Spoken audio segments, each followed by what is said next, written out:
This saga's been going on for a long time, as we know.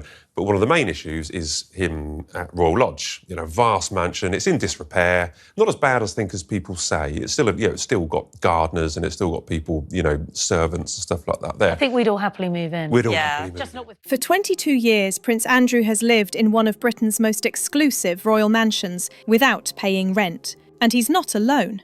His ex-wife, Sarah Ferguson, the Duchess of York, still shares the property, despite their divorce almost 3 decades ago.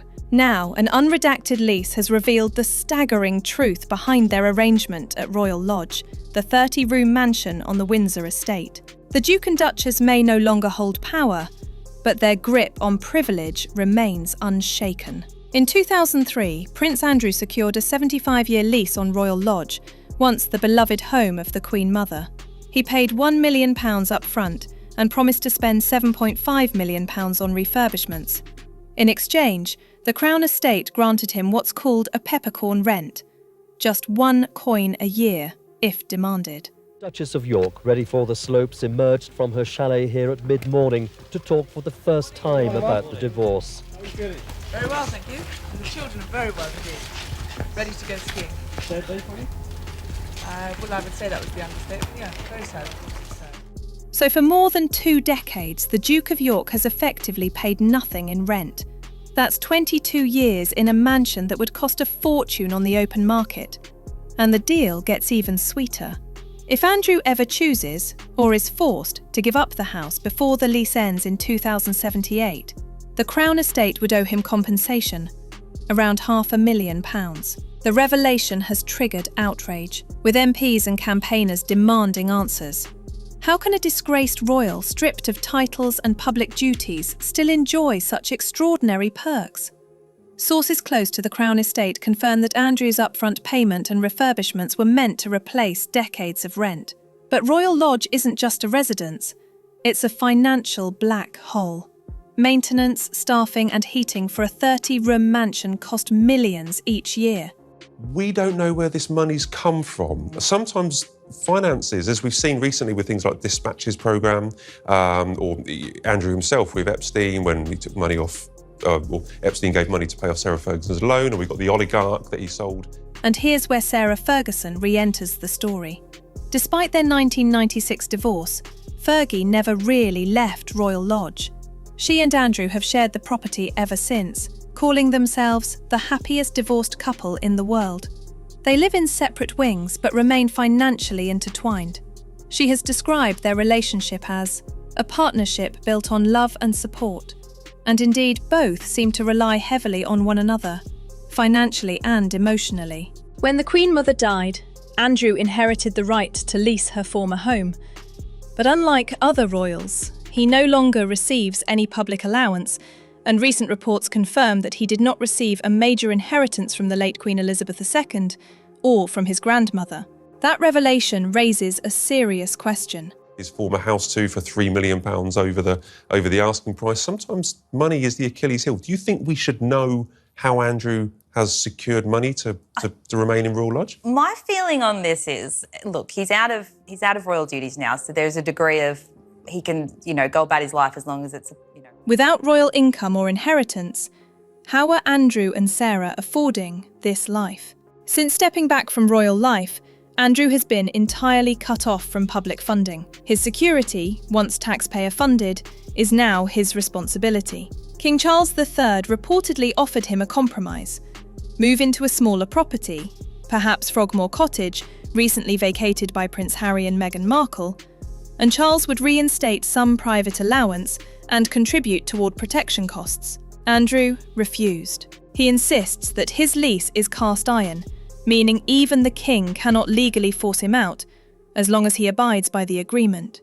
But for the king, this is a constant frustration. At a time when he's pushing for a modern, slimmed-down monarchy, the sight of his disgraced brother and ex-sister-in-law living in luxury on Crown property has become a public relations nightmare. If you are innocent, would you pay £12 million to someone that is accusing you of awful, awful things? Within the palace walls, some courtiers call Royal Lodge the problem that won't go away. It's vast, expensive, and politically sensitive. Sarah Ferguson has played a central role in keeping the estate afloat, or at least appearing so. She's released best-selling novels, promoted brands, and attends events, often styling herself as a self-made woman who has reinvented herself countless times. But those close to the couple know her finances have not always been stable. Over the years, Fergie has faced bankruptcy warnings, failed ventures, and scandals involving money. She's admitted publicly that she made many mistakes, including questionable business decisions and poor financial management. Today, she insists she's debt-free and independent, but insiders say she still relies heavily on her ex-husband for housing and support. Yes, I know, but it's you're the way releasing your book, and you've the agreed book to do I've the already, interview or, because the book has already been released, and the thing is, I'm not going to go down to this point. I'm going to answer your questions, but that's done. It's finished. I've answered it. Thank you very much. Moving on to the next but question. this is just the starting point of this year in your life that you've written Okay, about. thank you very much. Royal Lodge is more than a home. It's the last remnant of status for both of them. Andrew clings to the title of resident. Sarah clings to the lifestyle it affords. Sources in Windsor have described the mansion as a money pit, with ongoing repairs and a staff of gardeners, housekeepers and maintenance workers needed just to keep it habitable. And without royal funding, the couple's finances remain a mystery. Adding to their isolation, both have been largely frozen out of official royal events. While the king has shown compassion toward his brother in private, he's said to be determined not to let Andrew or Fergie re-enter royal life. The timing of this revelation couldn't be worse for Andrew. It comes amid renewed scrutiny over his connections to the disgraced financier Jeffrey Epstein and the lingering allegations that continue to haunt his reputation. Ever since Jeffrey Epstein was arrested and killed himself in prison, all the men who ever associated with him have come under fire. No one more so than Prince Andrew. While Andrew denies all wrongdoing, the shadow of those associations has left him permanently sidelined. Now, as he faces growing calls from MPs to be formally stripped of all remaining titles through an Act of Parliament, even Sarah Ferguson is feeling the heat. She recently changed her social media handles, dropping the word Duchess, while her daughters, Princess Beatrice and Princess Eugenie, quietly pulled out of public appearances, including a charity ball in London, to avoid further embarrassment. Still, both daughters have remained loyal, frequently visiting their father at Royal Lodge in what insiders describe as an attempt to show unity. The optics are terrible for the monarchy. King Charles is trying to modernise, reduce costs, and restore public faith.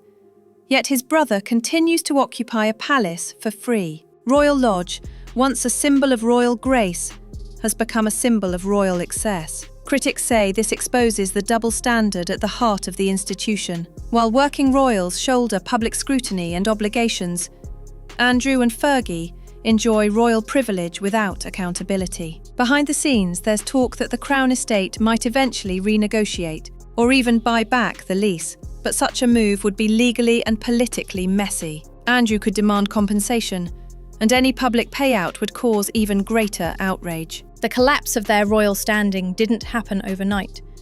It was the result of decades of scandal and misjudgment. Prince Andrew's downfall became official with the announcement of his titles being removed. After years of damaging headlines and growing public anger, the Duke of York voluntarily relinquished his military roles and royal patronages in early 2022. But this month, he finally relinquished his ducal title altogether. Buckingham Palace confirmed that Andrew would no longer be referred to as His Royal Highness or the Duke of York in any official capacity. His biography remains online, but his title has quietly vanished from the royal website. Sarah Ferguson's journey mirrored his. When she divorced Andrew in 1996, she lost the right to be addressed as Her Royal Highness and was demoted to Sarah, Duchess of York. Now, amid renewed scrutiny of Andrew and their shared life at Royal Lodge, even that has faded. She recently changed her social media handles, dropping Duchess entirely. It's a symbolic shift, acknowledging that both she and Andrew are now royals in name only. Two people who once held grand titles and global fame are now stripped of official status, clinging to the last thing that ties them to the royal world, their shared home.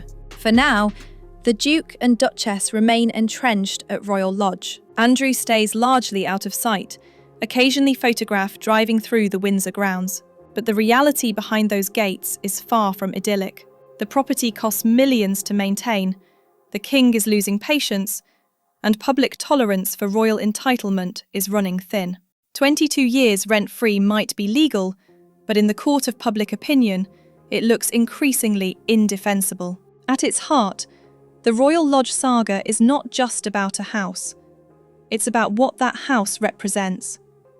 It's the story of two people who once stood at the centre of the royal world and now exist on its outer edge, refusing to let go of the last piece of privilege they still control.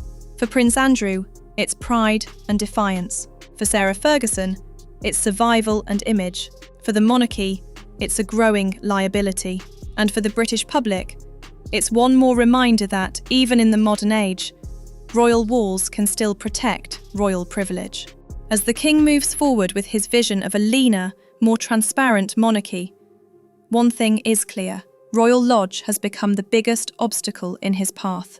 And unless Prince Andrew and Sarah Ferguson finally agree to move on, the controversy that surrounds them will continue to cast a shadow over Windsor and the crown itself.